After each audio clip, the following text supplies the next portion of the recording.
जय श्री राम मेरे प्यारे भक्तों। आज के रामायण पाठ में आप सभी का स्वागत है। आइए शुरू करते हैं रामचरितमानस बालकांड के 340वें दोहे के हिंदी अनुवाद से। अयोध्यानाथ दशरथ जी ने अपने सौजन समधि का सब प्रकार से सम्मान किया। उनके आपस के मिलने में अत्यंत विनय थी और इतनी प्रीति थी जो हृदय में समाती न थी। जनक जी ने मुनि मंडलों को सिर नवाया और सभी से आशीर्वाद पाया। फिर आदर के साथ वे रूप, शील और गुणों के निधान सब भाइयों से अपने दामादों से मिले और सुंदर कमल के समान हाथों को जोड़कर ऐसे वचन बोले जो मानो प्रेम से ही जन्मे हों। हे राम जी, मैं किस प्रकार आपकी प्रशंसा करूं? आप मुनियों और महादेव जी के मन रूपी मान सरोवरों के हंस हैं। योगी लोग जिनके लिए क्रोध, मोह, ममता और मद को त्याग कर योग साधना करते हैं, जो सर्वव्यापक ब्रह्म, अव्यक्त, अविनाशी, चितानंद, निर्गुण और गुणों की राशि हैं, जिनको मन सहित वाणी नहीं जानती और सब जिनका अनुमान ही करते हैं, कोई तर्कना नहीं कर सकते, जिनकी महिमा को वेद नेति कहकर वर्णन करता है और जो सच्चिदानंद तीनों कालों में एक रस सर्वदा और सर्वथा निर्विकार रहते हैं, वे ही समस्त सुखों के मूल। आप मेरे नेत्रों के विषय हुए। ईश्वर के अनुकूल होने पर जगत में जीव को सब लाभ ही लाभ है। आपने मुझे सभी प्रकार से बड़ाई दी और अपना जन जानकर अपना लिया। यदि 10,000 सरस्वती और शेष हों और करोड़ों कल्पों तक गणना करते रहें, तो भी हे रघुनाथ जी सुनिए, मेरे सौभाग्य और आपके गुणों की कथा कहकर समाप्त नहीं की जा सकती।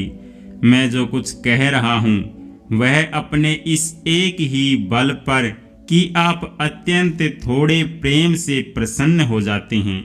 मैं बार बार हाथ जोड़कर यह मांगता हूँ कि मेरा मन भूलकर भी आपके चरणों को न छोड़े। जनक जी के श्रेष्ठ वचनों को सुनकर जो मानो प्रेम से पुष्ट किए हुए थे, पूर्ण काम श्री रामचंद्र जी संतुष्ट हुए। उन्होंने सुंदर विनती करके पिता दशरथ जी, गुरु विश्वामित्र जी और कुल गुरु वशिष्ठ जी के समान जानकर ससुर जनक जी का सम्मान किया। फिर जनक जी ने भरत जी से विनती की और प्रेम के साथ मिलकर फिर उन्हें आशीर्वाद दिया। फिर राजा ने लक्ष्मण जी और शत्रुघ्न जी से मिलकर उन्हें आशीर्वाद दिया। वे परस्पर प्रेम के वश होकर बार बार आपस में सिर नवाने लगे। जनक जी की बार बार विनती और बड़ाई करके श्री रघुनाथ जी सब भाइयों के साथ चले। जनक जी ने जाकर विश्वामित्र जी के चरण पकड़ लिए और उनके चरणों की रज को सिर और नेत्रों में लगाया। उन्होंने कहा, हे मुनीश्वर सुनिए, आपके सुंदर दर्शन से कुछ भी दुर्लभ नहीं है। मेरे मन में ऐसा विश्वास है, जो सुख और सुयश लोकपाल चाहते हैं, परंतु असंभव समझकर जिसका मनोरथ करते हुए सकुचाते हैं। हे स्वामी, वही सुख और सुयश मुझे सुलभ हो गया। सारी सिद्धियां आपके दर्शनों की अनुगामिनी अर्थात पीछे पीछे चलने वाली हैं। इस प्रकार बार बार विनती की और सिर नवाकर तथा उनके आशीर्वाद पाकर राजा जनक लौटे। डंका बजाकर बारात चली। छोटे बड़े सभी समुदाय प्रसन्न हैं। रास्ते के गांव के स्त्री पुरुष श्री रामचंद्र जी को देखकर नेत्रों का फल पाकर सुखी होते हैं। बीच बीच में सुंदर मुकाम करते हुई तथा मार्ग के लोगों को सुख देती हुई वह बारात पवित्र दिन में अयोध्यापुरी के समीप आ पहुंची।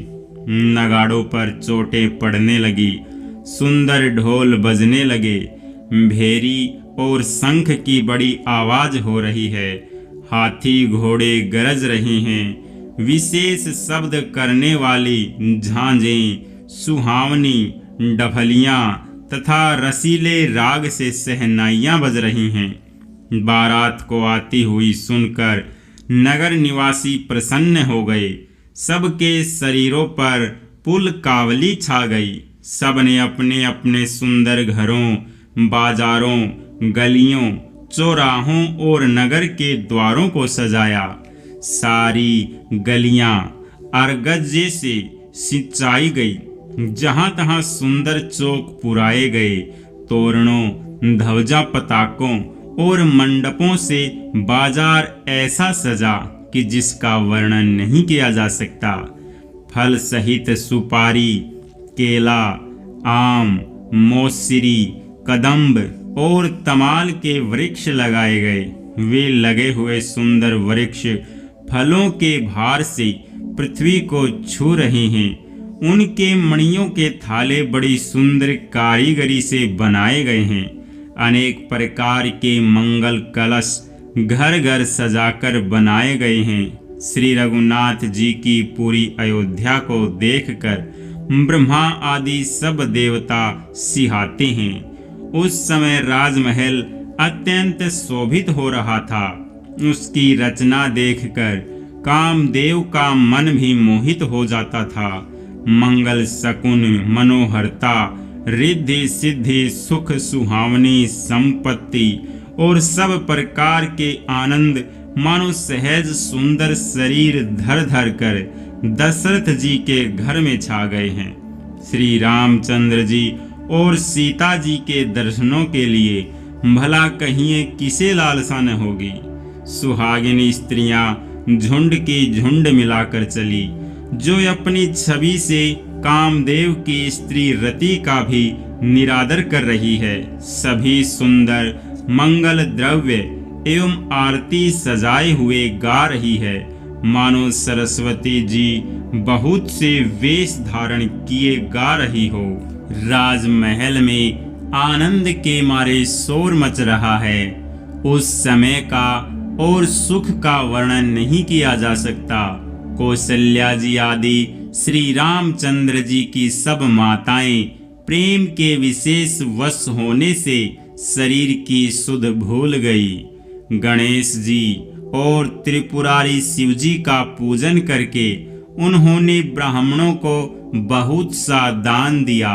वे ऐसी परम प्रसन्न हुई मानो अत्यंत दरिद्री चारों पदार्थ पा गया हो।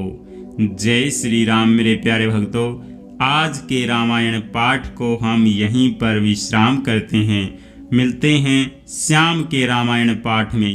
तब तक के लिए आप सभी को जय जय सिया राम।